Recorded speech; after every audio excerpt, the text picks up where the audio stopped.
There's a reason you feel like something's missing. You can't quite explain it, but it's there. That quiet ache, that emptiness. Even when the paycheck hits, even when things seem okay, something feels off. You've been grinding, hustling, sacrificing sleep, all for one day.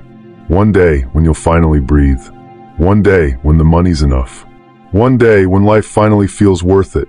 But let me hit you with the truth most people won't say out loud. That one day, it might never come. This isn't just another motivational video. This is a funeral for the illusion you've been sold. A whisper from death itself, Memento Mori. Remember, you will die.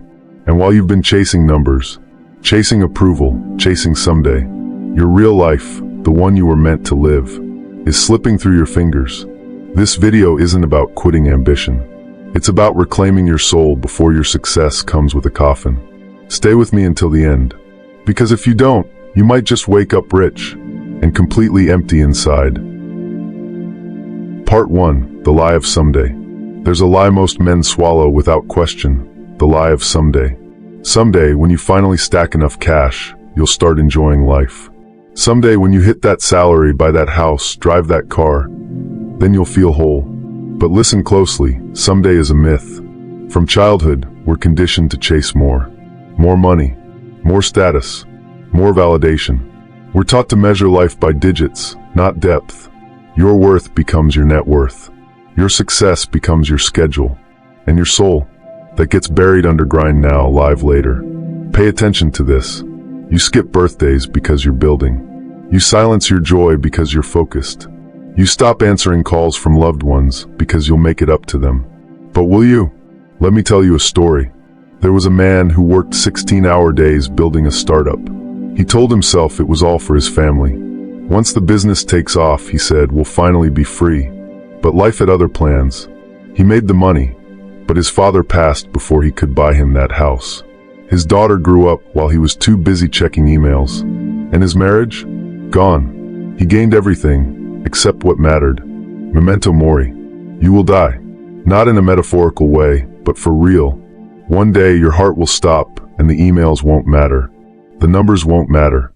What will? The moments you missed chasing numbers that never loved you back. This isn't about abandoning ambition. It's about anchoring it in reality. You're not lazy for wanting peace.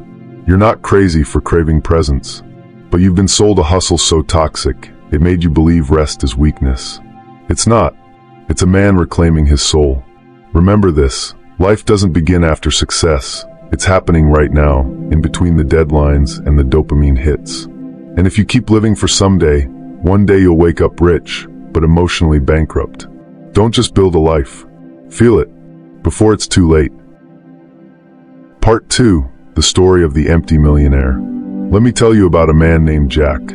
By 40, Jack was what every man is told to become. Multimillionaire. High-rise apartment in the city. A sports car that roared louder than most men's self-worth. He wore custom suits, shook hands with CEOs, and posted motivational quotes from his penthouse balcony. On the outside, he looked untouchable. But listen to this closely. At night, when the world went quiet, Jack would lie in bed and stare at the ceiling, hollow. He had no real friends, just business partners. No family dinners, just client meetings. No deep love, just passing flings and phone numbers that led nowhere. Every room he walked into, he was respected, but never truly known. One weekend, burnout and restless, Jack drove back to his childhood hometown. He hadn't been there in years. No press, no meetings, no image to maintain. Just him and the memories. He walked to an old lake, the one he used to skip stones on with his father. He sat by the water alone. No phone, no noise. And for the first time in years he cried. Not because he was failing, but because he had succeeded in all the wrong ways. He built an empire, but forgot to build a life. He chased the wind and caught nothing. Jack had everything except peace. Pay attention to this. When you're young and hungry, it's easy to think money is the answer to every wound. That success will fill the emptiness. But money doesn't hug you. A mansion doesn't sit with you when you're broken. A luxury car doesn't bring you purpose. What will? The slow mornings with people you love. The random deep talks at midnight. The long walks with no destination. The laughs, the warmth, the presence. Don't become Jack. Yes, build. Yes, strive. Yes, succeed. But don't forget to live. Because no matter how rich you become, you can't buy time. And when your clock runs out, you won't miss the commas in your bank account. You'll miss the sunsets you didn't watch, the love you didn't nurture, the peace you never made space for. Memento Mori. Live now, before you run out of now. Part 3. The hidden cost of always wanting more. There's a reason you feel restless, even after you win. You finally hit the number, the job title, the milestone, but it fades faster than you expected. The applause dies, the likes slow down, and before you can even celebrate, your brain whispers, what's next? First, it was $1,000, then $10,000, then 6 figures.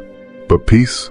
Peace is always just one more paycheck away, one more deal, one more promotion, one more, and then I'll be happy. But that then never comes. Here's the brutal truth. Money isn't the cure. It's just a tool. And if your soul is starving, no amount of zeros will satisfy it. The real disease? It's the deep, silent belief that you're not enough. Not yet. Not until you have more. This belief doesn't disappear when you get rich. In fact, it grows louder. Because now you've built your identity on sand. And if the money goes, so do you. And when money becomes your master, it doesn't free you. It enslaves you. Not with chains you can see, but with ones that wrap around your soul. You work harder to buy things to impress people who don't even care you exist. You scroll past strangers' lives, comparing your behind the scenes to their highlight reels. You chase more faster now. And in all that noise, you forget to live. Let that sink in. You forget to laugh with your family. You forget the sound of silence without a screen. You forget who you were before the world told you to be more. So stop, breathe, put your phone down, close your laptop, and ask yourself the one question that really matters. If you died tomorrow, would you be proud of how you spent today? Would you smile at the life you lived? Or mourn the moments you traded for validation, status, and invisible trophies? Memento Mori isn't just a reminder of death. It's a command to live. Not someday, not when you make it, but now. Because chasing more without meaning is the fastest path to a full bank and an empty soul. Part 4. Memento Mori. The philosophy that saves your soul. The Stoics had a daily ritual. Before they opened their eyes to the world, they whispered a simple truth. I could die today, not to be grim, not to invite fear, but to awaken clarity, to sharpen their senses to what actually mattered. Memento Mori. Remember that you must die. It wasn't a threat. It was a compass, pointing them back to what was real and away from the noise. See, when you carry death on your shoulder, you stop wasting time on things that drain your spirit. You stop holding grudges. You stop chasing applause, chasing women, chasing status, as if those things will come with you in the end. You stop arguing just to be right. You stop trading your peace for petty validation. You stop saying later to the things that light your soul on fire. Because when you remember death, you finally start living. You become present. Not in the self-help, productivity hack kind of way, but in the I know this moment will never return kind of way. You look your mother in the eyes when she speaks, knowing there will be a last time. You savor the quiet morning coffee instead of rushing into another chaotic day. You listen deeper. You laugh harder. You forgive faster. And suddenly, you stop running toward more. Because you realize the real treasure is right here. This breath, this heartbeat, this fragile, flickering miracle we call life. That's not weakness. That's power most men will never touch. Because they're too busy proving something to people who won't even show up at their funeral. But you walk differently. You move with meaning. You live like someone who knows that nothing is promised and everything is precious. That's the Stoic path. Not emotionless, but emotionally aligned. Not numb, awake. Because when the curtain finally falls, it won't be your bank account or your followers or your resume that defines you. It will be how deeply you lived, how often you loved, and how fearlessly you faced each day, knowing it could be your last. Memento Mori isn't about death. It's about choosing life before it's too late. The finale, the gift of now. Stop. Breathe. You're here. And that is everything. Not tomorrow. Not someday. Now. This exact second, with all its chaos, color, and quiet, is a miracle most people sleep through. You don't need to earn it. You don't need to chase it. You just need to remember it was never guaranteed. That's the secret most men miss. They're so focused on building a future that they trample the present. So obsessed with being someone that they forget how to be. But the wisest men, they know this truth deep in their bones. Now is all you'll ever really have. The laugh of your little brother echoing down the hallway. The warmth of sunlight on your face after a storm. The way someone looks at you when you're truly listening. These aren't distractions from your mission. They are the mission. One day, you'll look back and realize that life wasn't hiding in your dreams. It was hidden in your Tuesdays. Your ordinary, overlooked, sacred little moments that never made the highlight reel, but made your soul feel alive. So don't just exist. Live. Live like someone who knows they're on borrowed time. Make time for long talks with people who matter.